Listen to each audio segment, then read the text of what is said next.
All right, guys, this is Deidre Ashante, and I'm back with the beautiful, Thank you so Miss much. Beautiful, anointed, all of that, good, Miss Lakara Foster. You was such a mess. Such a mess. I am. Lakara, I want to talk to you about about some things that you've got coming up. Okay. You've got the workshops that we talked about. When you do the workshops, do you just do them for authors, or what other types of workshops do you do? We actually do a number of different workshops. We've done financial planning workshops through the Institute. We've done mental health workshops. That workshop was absolutely amazing. It was called I'm Not Your Superwoman. Yes. And it really talked about addressing the issues of African American women or women of color and our mental health. And in October, and you got to follow us so you can get all the information and where we're going to be and the date and everything. We're going to do a workshop, a Reclaiming My Time workshop. Yes. I love it. I love everything about that statement. Yes. Oh, so that's coming up in October. Give me my minute. Hold listen. And of course, in November, we're going to do our annual retreat that we do for women. That's going to be in the mountains of Blue Ridge. Ooh, yes. Wow. I'm super excited. I like that when you said I'm not your superwoman. That's one of the hardest things. We've got single women, regular women, just trying to take on everything. We're trying to be business women. We're trying to be entrepreneurs, which all of these are really, really, really demanding roles. Yes. When you're marketing your business, like, this thing takes a lot of time. Oh yeah. Oh yeah. Absolutely. It's not. And you can't do it by yourself. And you cannot do it by yourself. Yes. And then we try not to impose, and we actually get that superwoman syndrome. And then we're mad at the world or disappointed because we've set these unrealistic goals. Absolutely. On ourselves. And then that leads to failure and all kinds of stuff. Yes. Tell me about an episode in your life that you actually had was difficult, that you had to recover from. Oh, that is hard. That is. I feel like this is girl. You about to be Oprah. Like I'm about to run a tissue at. We'll get you some. I think it's really. Let's see, an episode that I had to recover from. I think I would say probably the last relationship I was in, honestly, was a very tough relationship. But at the same time, I think it taught me so much about myself. The tough ones do. They really do. And what I was telling the people in the other room was that we have to know and understand that we actually call these relationships forth. Like, we're not victims of these relationships, right? We make these spiritual contracts long before we get here. And we come into an agreement that says, hey, when I get in this body at this time, you're going to come and you're going to teach me this lesson. I'm going to teach you this lesson, no matter how difficult it is, And I think that one thing that relationship really taught me was some unhealed aspects of myself, And so you think that we're over. And we're not. Right. And so I'm a huge advocate of therapy, right? Huge advocate of therapy. I know that is something, and I'm pushing that so much, because it's something that is extremely taboo in our community. And it's something nobody wants to admit that. Right. But everybody needs to talk. Jesus was called a counselor. We called him a counselor. So if you understand what I'm saying, so there's nothing wrong with getting counseling. And so one thing that I've again just been a huge advocate for, because some things that we're carrying, it's not ours. It doesn't belong to us. And sometimes we have these blind spots that we aren't aware of. And it's like, okay, I keep doing, and I was guilty of this. I was like, I keep dating the same person over and over and over again. And God said, no, you are the same person. And until you change, you'll keep dating the same person. Ooh, that's powerful. Listen. So, yeah. Yeah. Relationships are usually the pivot point in women's lives that actually, because we're nurturers by nature. Yes. So we kind of take on a persona of what we feel like they need until we just tired of acting. But that's the thing, and I talk about this all the time. Like, we are writing the script, and it's like, okay, I don't want to watch that movie no more. I'm tired. It's just the same rerun over and over. And we forget that we are the stop playing. And that's it. We are. And really, and it's interesting because being a counselor by trade, I found a lot of times, and not in every relationship, but a lot of them, I was attracting patients. Or because you want to fix everybody. Everybody. And I was like, everybody is a project. So you get to a point at a certain age and a certain time in your life And for me, it was a few years ago that they said, I'm not done doing this You again. need to come already put Healed, together, total, set free. Absolutely. Hey, Andre, Absolutely. you got to come off. Yes. And I don't and know. it's not about being That's just my perfect. nature, too. It's not about being perfect, but it is about being purposed and understanding what your purpose is. And I think sometimes it is very difficult, if you know what your purpose is, to date somebody who isn't clear on theirs. Especially if you have a demanding life. Especially if you have a demanding life. I already know that there are lives connected to me. Yes. So I have to educate. I have to. Yes. That's a part of me that if I'm not doing what God has called me to do, I'm not gonna feel good. I'm Yes. not gonna be no good to you. Yes. I even had to come to grips with that with my children. Because when you have children, you just automatically want to do any and everything. And God had to show me these kids gonna get grown and gone. And you still gotta do this work. So I even had to position them to a way. Okay, this is mommy's calling. This is what mommy has to do. But I'm going to take care of you. But we're a team. Yes. So we've got to be in when you got this much going on, you've got to be in a relationship where you can establish a team. Yeah. In order to feel like you not carrying. Yeah. Yeah. Too much. Yeah, absolutely. And a team that it should be a team that it believes in the vision. That supports the vision. How I believe in relationships having their own separate vision. Absolutely. Like I have my vision. And you have your vision. You have yours. Yeah. But what is the purpose of us? Yeah. And and I've said this before, right? And I sometimes, and my views, they might be a little challenging, but these are my views. They're yours. And I say, I believe that when people when we think about in terms of marriage, right? And my best friend, we talk about this all the time. And I say, I don't believe that two people can stand before each other and make vows that say, I'm not going to forsake you, right? I don't believe that. But let me tell you why I'm going with this. But what I do believe, right? That's not, because I would change my name. Listen, right? But I believe that you can go to the altar and with your purpose, right? And say, purpose, right?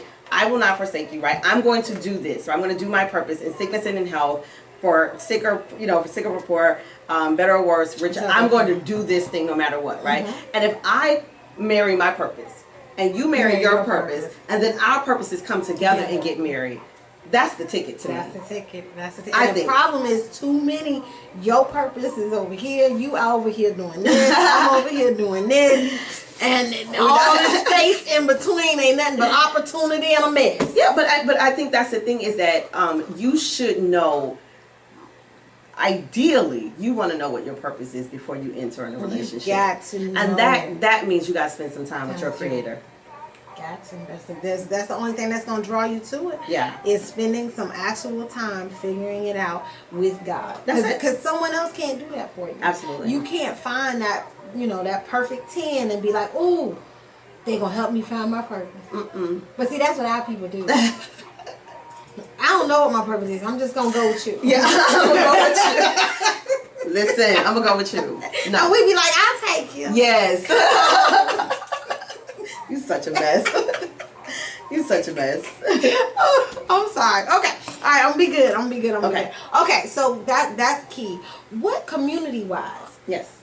What are some things that I had Josh McNair on earlier, and he is running for Fulton County Commissioner. Okay. What are some huge things? Because you live in the city of Atlanta too. As well, I do live in the city of Atlanta. Yeah. So what are some things that you would like to see done or changed in our community? Oh, that is so good. Honestly, again, for me, it's really the work. It's the mental health work. I wish that there could be more around really pushing people to get mental health. It's so taboo. And it doesn't mean you're crazy. It doesn't mean something's wrong with you. But it's like, if your car breaks down, you're going to go to the mechanic, But so many of us suffer from depression and anxiety and, even across the spectrum as far as bipolar and schizophrenia. And it's like, we don't want to get the help. Everybody says, and I love Jesus and I love the church. But right? He connected folks.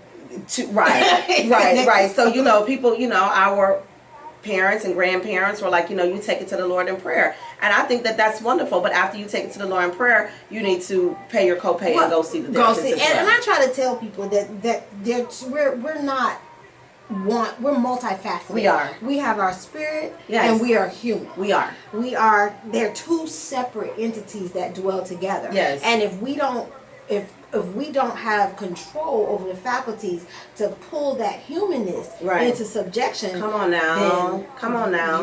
So there are certain tools right. that we need, and we have to go and seek those. Right. And what happens is we grow up in families that didn't talk about issues or didn't address things, so you were programmed. Oh no! Be quiet. Oh yes. What goes on in this house stays in this house. So we live with that and we carry it out. Yeah. Keep trying to figure out, well, what's wrong with me? What's wrong? You haven't gone back and dealt with your humanness. Exactly. And it's important because a lot of times, and I tell people this will happen, and I'm like, oh no, that's a core issue. That's a core issue. You got to get to the core. And sometimes it'll be things that's not normal. Right. It's okay.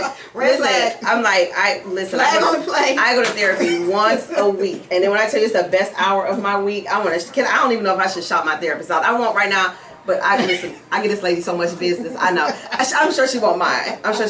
Her name is Dr. Dion Bates. She's amazing. Dion Bates. We call you next week. She's amazing. But we talk about blind spots. We talk about things that, hey, I never looked at it this way, and sometimes it's like, wow, like, my body may not be wounded, but my thoughts around this thing is wounded. And you don't even know until a trigger comes. And then you go absolutely crazy. And you have no idea why. And you don't even know. You don't know why. And that's the hardest thing until you actually come to grips with how to control your feelings. Yeah. We get in so much trouble off of temporary emotions. Girl, I had some stuff from the 4th grade. Right. About a little boy who broke my heart in the 4th grade. So you gave everybody a headache since then. 4th grade. Little Johnny did that. You're not gonna put that on me. But really, and it was so funny because I was embarrassed. And so what was so interesting was she said embarrassed was the only word that you had the capacity to understand. Yeah. She said what happened was it was about trust. Trust. Yeah. And that was so huge. That was huge, girl. I'm telling you guys. So I'd be like, everybody on somebody's couch. It's all right. And it's not a couch, y'all. It's not a couch no more. You just sit in the chair and talk. So it means it's not a couch. I want to lay down. I got issues. I need to lay down. I want my whole hour stretched out, feet up. And then sometimes that might be what it takes. Yes. And better yet, she might need a couch. She might need, yes. When I tell you it's the best hour of my week. Yes. And I really like that. Yesterday, I took the students to Clark Atlanta. Okay. And they actually had a men's health workshop. Nice. With Champs. So shout out to Champs. We were able to provide a men's closet. Wow. We did health screenings, hearing screenings, blood pressure checks. Wow.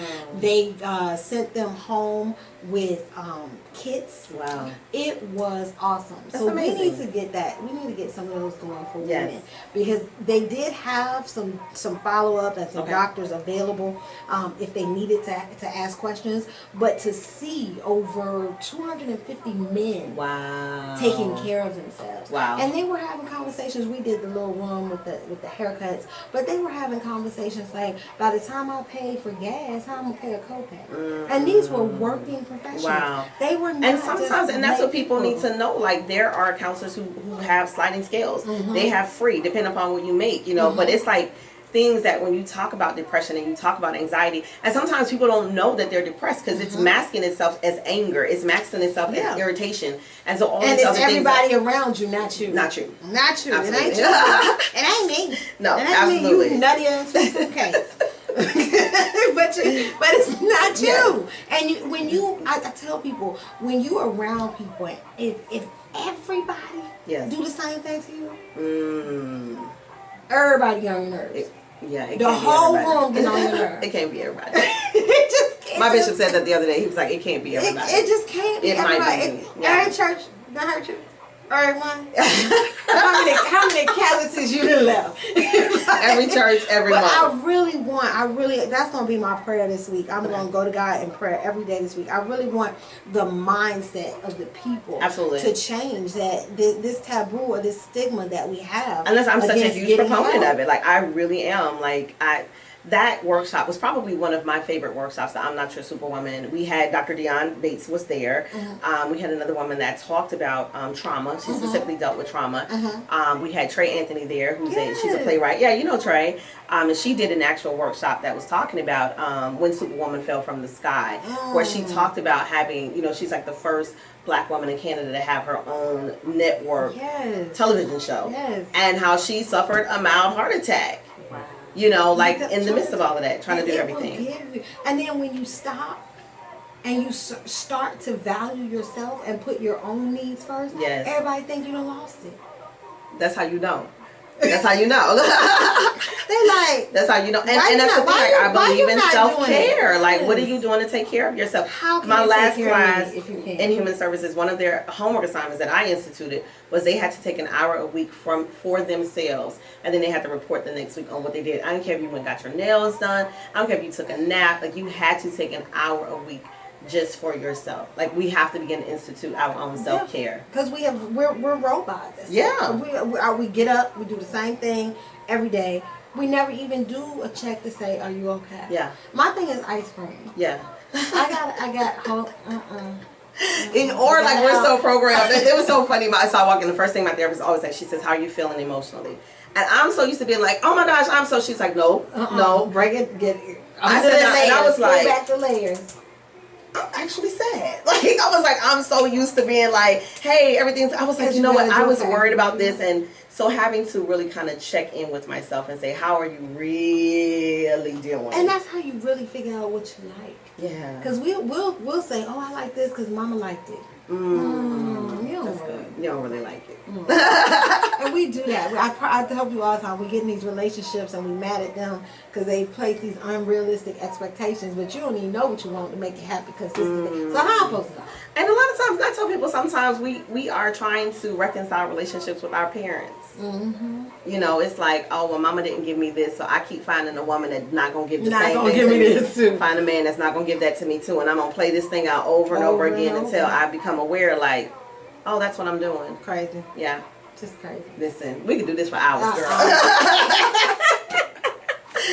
Yeah, okay, so we are going to be looking for Reclaiming My Time. Yes. Where you said October. It's going to be October, late October. And how many books have you written? I have written 3 books, and I am on book number 4. Yes. That is major. Thank you. That is major.